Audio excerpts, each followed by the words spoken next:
Aravind tax நேயர்களுக்கு அன்பான காலை வணக்கங்கள். இன்னைக்கு சனிக்கிழமை. விஜய் சேதுபதி வரப்போறாரு. என்ன பேச போறாரு, யாரெல்லாம் வச்சு செய்ய போறாரு அப்படிங்கிறது தான் பெரும்பாலும் மக்களுடைய கேள்விகளாக இருக்கு. நிறைய பேர் சோசியல் மீடியாவில் இப்போ என்ன பேச ஆரம்பிச்சிருக்காங்க அப்படின்னு பார்த்தீங்கன்னா, ரெட் கார்டு கொடுங்க, ரெட் கார்டை யூஸ் பண்ணுங்க அப்படின்னு சொல்ல ஆரம்பிச்சிருக்கிறாங்க. அது யாரெல்லாம் சொல்லியிருக்காங்க, யாருக்கு ரெட் கார்டு கொடுக்கணும்னு சொல்கிறாங்க அப்படிங்கிறத பற்றி நம்ம பின்னாடி பேசுவோம். இதுக்கு முன்னாடி பேச வேண்டிய சில விஷயங்கள் இருக்குது, அதை இந்த வீடியோவில் அட்ரஸ் பண்ணணும். இந்த வாரத்தில் நடந்த பிரச்சனைகள், பல்வேறு பிரச்சனைகள், டாஸ்கில் நடந்த பிரச்சனையை கடந்து அடிப்படையான ரூல்ஸையே மதிக்காமல் அந்த வீட்டில் இருக்கக்கூடிய ஒவ்வொரு கண்டஸ்டண்ட்டும் இந்த வாரம் தங்களுடைய எல்லைகளை மீறி இருக்காங்க.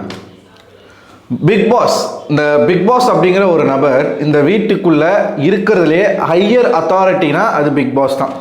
அவங்களுக்கு மேலே ப்ரொடியூசர்ஸ் இருக்காங்க, அது வேற. ஆனால் அந்த வீட்டில் இருக்கக்கூடிய ஒட்டுமொத்த கண்டஸ்டன்ஸையும் கண்ட்ரோல் பண்ணுறது யார் அப்படின்னு பார்த்தீங்கன்னா பிக் பாஸ் அப்படிங்கிற அந்த ஒரு வாய்ஸ். நீங்கள் யாருக்கு கட்டுப்படுறீங்களோ இல்லையோ அந்த வாய்ஸுக்கு நீங்கள் கட்டுப்பட்டு தான் ஆகணும். அவர் தான் உங்களுடைய சுப்பீரியர். ஆனால் இந்த வீட்டில் இருக்கக்கூடிய இந்த கண்டஸ்டன்ஸ் இருக்காங்க இல்லையா, இந்த சீசன் ஒஸ்டான சீசன், இந்த கண்டஸ்டன்ஸ் இருக்கிறதுலே ஒஸ்டான கண்டஸ்டன்ட் அப்படின்னு நம்மள இருந்து மக்கள் வரைக்கும் எதுக்காக சொல்கிறாங்க அப்படிங்கிறத இந்த வாரம் மீண்டும் நிரூபித்திருக்கிறார்கள். ஹோட்டல் டாஸ்க்னு ஒன்று வந்துச்சு. அந்த ஹோட்டல் டாஸ்கில் எக்ஸ் கண்டஸ்டண்ட்டை இந்த வீட்டுக்குள்ளே ஏன் அனுப்பிச்சாங்க அப்படின்னா, இந்த வீட்டுக்குன்னு ஒரு மதிப்பு இருக்குது, ஒரு மரியாதை இருக்குது, ஒரு கண்டஸ்டன்ட்னா எப்படி நடந்துக்கணும் எல்லாமே உங்களுக்கு தெரியணும். ரெஸ்பெக்ட் கொடுங்க, பிக் பாஸ்க்கு ரெஸ்பெக்ட் கொடுங்க, இந்த வீட்டுக்கு ரெஸ்பெக்ட் கொடுங்க அப்படின்னு சொல்கிறதுக்காகத்தான் எக்ஸ் கண்டஸ்டன்ட்ஸ் உள்ளே வந்தாங்க. ஆனால் அவங்க சொல்லியும் கூட, விஜய் சேதுபதி சொல்லியும் கூட, பல்வேறு நபர்கள் சொல்லியும் கூட வீட்டில் இருந்து வீடியோலாம் போட்டு காமிச்சாங்க. எல்லாமே இந்த சீசனில் சீக்கிரமாக முன்னாடியே நடந்துச்சு. ஏன் நீங்கள் ஏஞ்சல் வெர்சஸ் டீமன் டாஸ்க் ஏன் இது வரைக்கும் வைக்கல நீங்கள் நினைக்கிறீங்க? வைக்காமையே ஒருத்தனும் ஏஞ்சல் வெர்சஸ் டீமன் மாதிரி தான் இருக்கிறான். இன்னும் அந்த டாஸ்க்கை வச்சாங்க அப்படின்னா ரத்த கலவரம் தான் இங்கே நடக்கும். அதனால தான் அந்த டாஸ்க்கை தள்ளி போட்டிருக்காங்க. ஆனால் அந்த டாஸ்க்கு வரப்போகுது, அதை நம்ம பேசுவோம். ஸோ இது எல்லாமே மனசில் கொண்டு இந்த வாரம் இந்த வாரம் ரொம்ப ரொம்ப ரொம்ப ரொம்ப ஒரு மனுஷன் நொந்து போயிருக்காரு அப்படின்னா அது வேற யாரும் இல்லை, பிக் பாஸ் தான்.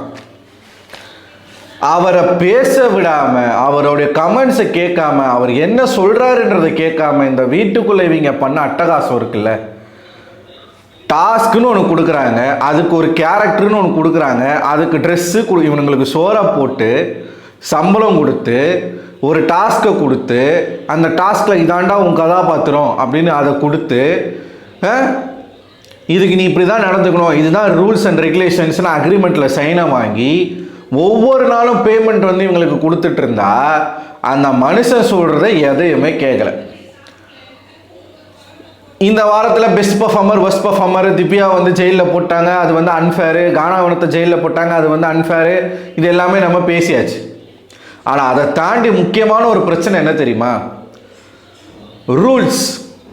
ரூல்ஸை ஒவ்வொரு முறையும் இந்த கண்டஸ்டன்ஸ் மீறுறாங்க.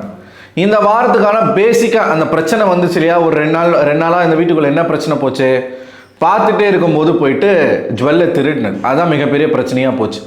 அதுக்கு அடிப்படையான ரூல் என்னென்னா பார்க்கும்போது எடுக்கக்கூடாது அப்படிங்கிறது அடிப்படையான ரூல். அந்த ஒரு ரூலை இந்த ஒரு 6 பேர், ஒரு 8 பேருக்கு சேர்ந்த ஒரு குழு, மாடர்ன் சினிமா டீம், அவங்க மதிச்சிருந்தாங்க அப்படின்னா இந்த வாரம் இந்த கலவரம் நடந்திருக்காது. கலவரம் நடக்கணும், அப்போதான் மக்கள் பார்ப்பாங்க. ஆனால் ஒரு லிமிட் இருக்கு. பிக் பாஸ் ஒரு ரூலை கொடுக்குறாரு, அதை மதிச்சு ஒரு விஷயத்த பண்றாங்க. அந்த மனுஷன் அங்கே பேசுறாரு, ஒரு டாஸ்க் கொடுக்குறாரு, அந்த டாஸ்கை செய்யாம, அந்த டாஸ்கை படிக்க விடாம இவங்க பண்ண அட்டகாசம். இவங்க போய் அந்த நகையை எடுக்க போக, அவங்க அதை தற்காத்து கொள்ள, அப்போ பேச்சுவார்த்தைகள், அங்கே நடந்த கலவரம். பிக் பாஸ் நின்றுட்டே இருக்காரு, பேசாமல் இருக்காரு, அமைதியாக இருக்காரு.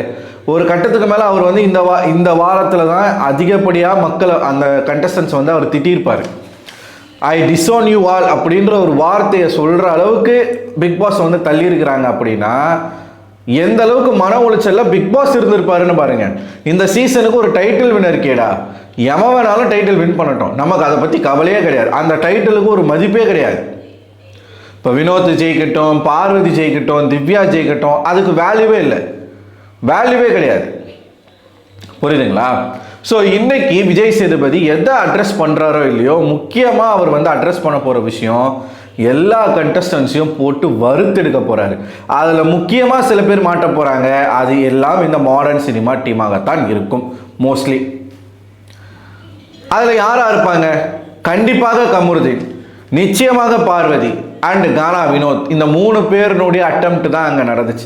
And Sandra. இந்த சாண்ட்ராவை பொறுத்த வரைக்கும் இப்போ பார்த்தீங்கன்னா இத்தனை நாளைக்கு வந்து திவ்யாவை யூஸ் பண்ணிக்கிட்டாங்க. ஓகேவா? பிரஜனும் திவ்யாவை யூஸ் பண்ணிக்கிட்டாரு. இன்னைக்கு இவங்க ஒன்றா சேர்ந்துட்டு சாண்ட்ரா போயிட்டு யாரு கூட இப்போ ஜாயிண்ட் ஆகிருக்காங்க அப்படின்னு பார்த்தீங்கன்னா வியானா கூட. மலையாளியும் ஒன்றா சேர்றாங்க.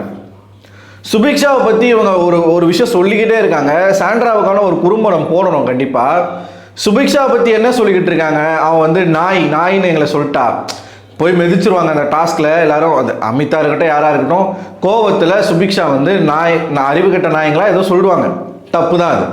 ஆனால் அவன் என்ன நாயின்னு சொல்லிட்டான், எப்படி அவன் எங்களை நாயின்னு சொல்லலாம் அப்படின்னு பேசுகிற சாண்ட்ரா சுபிக்ஷாவை ஸ்கூபி டூன்னு கூப்பிடுறது. நேத்தோ முந்தா நேத்தோ கனி வந்து பாத்ரூமில் காதை வச்சு கேட்டுட்டு இருப்பாங்க. அப்போ வெளியில் பேசிகிட்டு இருப்பாங்க இவங்க சாண்ட்ரா, வியானா, அப்புறமா ரம்யா, இவங்க 3 பேரும் உட்காந்து பேசிகிட்டு இருப்பாங்க. அப்போ அந்த இடத்துல சாண்ட்ரா வந்து சுபிக்ஷாவை டாகுன்னு தான் சொல்கிறாங்க. அப்போ நீங்கள் என்ன வேணாலும் பேசலாம், அது வந்து தப்பு இல்லை. ஆனால் இன்னொருத்தவங்க கோவத்தில் ஒரு வார்த்தை பேசிட்டா அது தப்பு. அப்புறம் வியானா வந்து பயங்கரமான ஒரு மேனிப்புலேஷன் பண்ணிக்கிட்டு இருக்காங்க இந்த வீட்டுக்குள்ளே. வியானாவுக்கும் விக்கல்ஸ்க்கும் ஒரு ப்ராப்ளம். விக்கல்ஸ் வந்து எப்போ பார்த்தாலும் அம்மா சத்தியம்ன்றாரு. அது ஒரு தனியாக நம்ம பார்க்கணும். ஸோ அதை விட அக்யூஸ்ட் நம்பர் 1 யார் அப்படின்னு பார்த்தீங்கன்னா பார்வதி தான். இப்போது பார்வதியும் கமருதனும் எத்தனையோ முறை வந்து பிக் பாஸ் சொல்லியிருக்காரு, மைக்கை மறைச்சு பேசாதீங்க, மைக்கை ஒழுங்காக போட்டு பேசுங்க. இந்த வாரம் அதையுமே அவங்க மீறியிருக்காங்க. எத்தனை முறை உங்களுக்கு சொல்கிறது, என்ன பண்ணால் நீங்கள் வந்து ரூல்ஸை மதிப்பீங்க, அந்த அளவுக்கு போயிட்டார் அவர். இவங்க காதல் பண்ணுறதுக்கு பிக் பாஸ் கூட தான் விளையாடுவீங்களா? ஸோ கானா வினோத் அவர்களை போட்டு கிளின்னு கிளிக்க போகிறாரு இந்த வாரம் அப்படிங்கிற ஒரு செய்தி வருது. கமருதனை போட்டு பொழக்க போகிறாரு அப்படிங்கிற ஒரு செய்தி வருது. பார்வதியை வச்சு செய்ய போகிறாரு, வறுத்தெடுக்க போகிறாரு. கண்டிப்பாக இவங்கெல்லாம் கேட்க வேண்டிய ஆட்கள் தான். கானா வினோத் வந்து டைட்டில் வின் பண்ண போகிறாரு அப்படின்னா அவருக்குன்னு சில குணாதிசயங்கள் வேணும். கேரக்டர் நல்லா தான் இருக்கணும், பேச்சிலேருந்து எல்லாமே அவர் வந்து ப்ராப்பராக தான் இருக்கணும். ஒரு டைட்டில் வின்னர் அப்படின்ற ஒரு ஒரு பொசிஷனுக்கு நீங்கள் போகிறீங்கன்னா அதுக்கேற்ற குவாலிட்டி உங்ககிட்ட இருக்கணும்.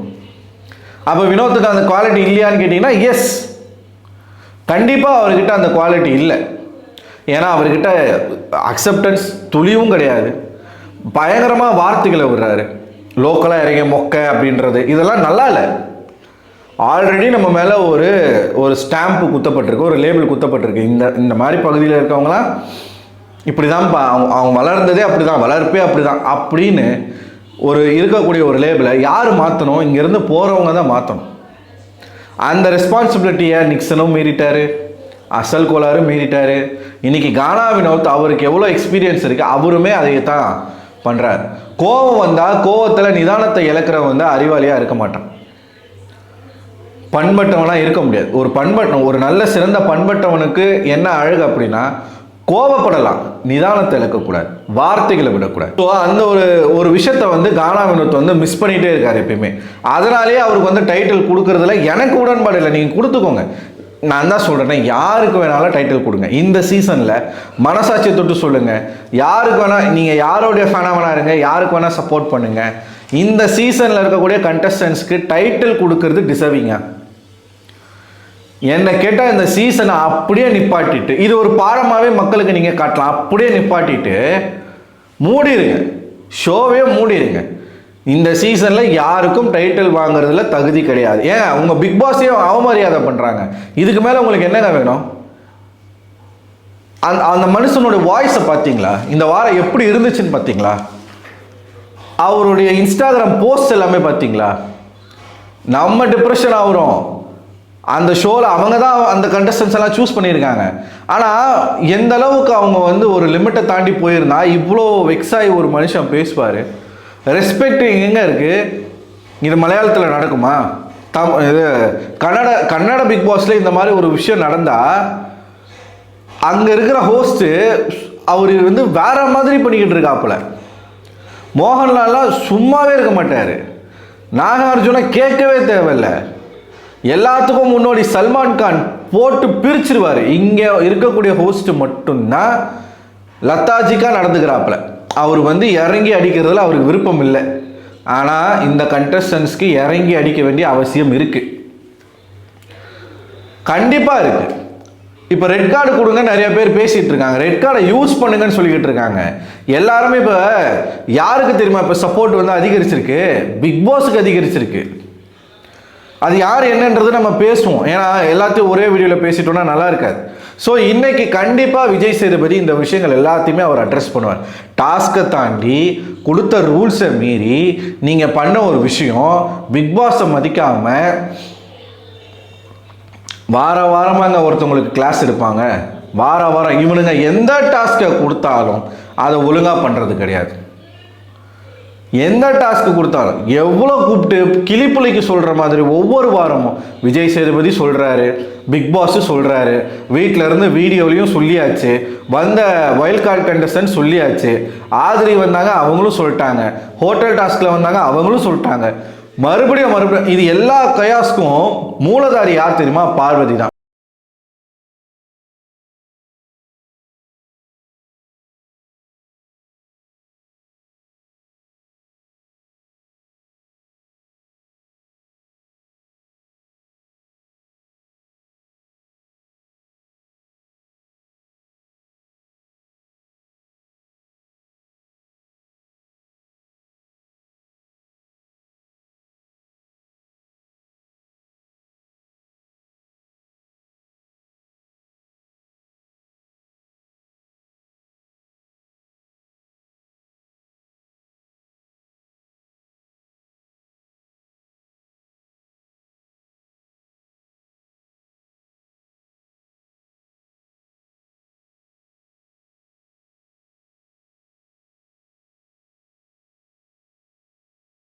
பாசிட்டிவ்னா -1 தான் இருக்கும், நெகட்டிவ் தான் 100% இருக்கு.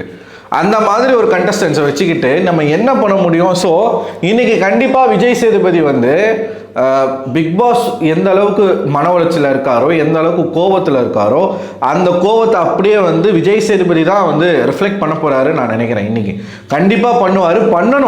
பண்ணணும் இல்லைன்னு வச்சுக்கோங்க, அவ்வளவுதான். இதுக்கப்புறம் நீங்கள் வந்து ஊற்றி மூடிட வேண்டியதான். ஹோஸ்ட்டுக்கு கெப்பாசிட்டி இல்லைன்னு ஆயிரும். இவர் வந்து தகுதியில்லாத ஒரு ஹோஸ்ட்னு வந்துடும்.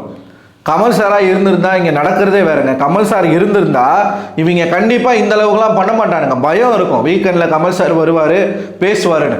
விஜய் சேதுபதி மேலே அந்த பயமே உங்களுக்கு இல்லை. அவர் தானே பேசிட்டு போட்டோம், பரவாயில்ல பார்த்துக்கலாம், அப்படி தான் இவங்க இருப்பாங்க.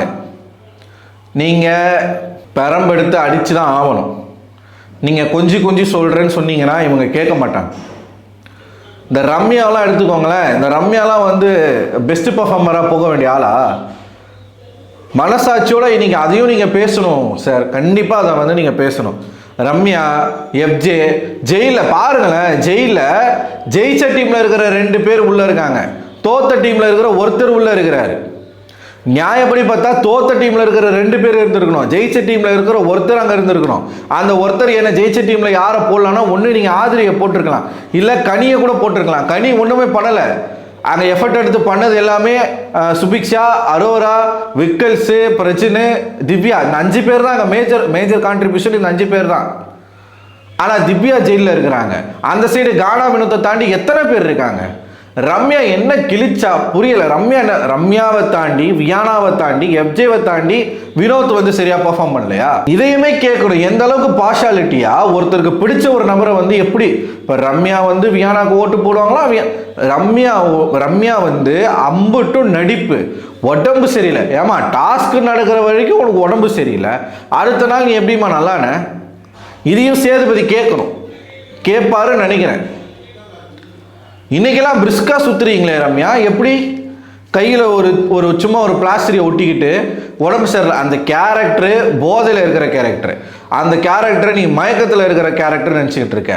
மயக்கம் வந்து மயங்கினா பரவாயில்ல, நீ ஃபேக்கால மயங்கி விடுற, அது ஒன்று. ஃபேக்காக மயங்கி விடுறது ஒன்று.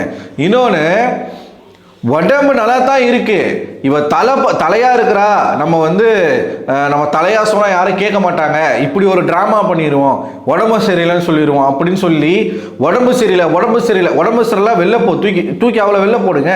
ஸோ இன்னைக்கு செம்ம கோவத்தில் வராரு, அது மட்டும் நல்லா தெரியுது. பயங்கரமான கோவத்தில் சேதுபதி வராரு. யாரை கேட்க போறாருன்னு எல்லாரையுமே கேட்டுதான் ஆகணும். கண்டிப்பாக இந்த மாடர்ன் சினிமா டீமில் இருக்கிற 8 பேருமே ஒரு கேட்கணும். பார்ப்போம்.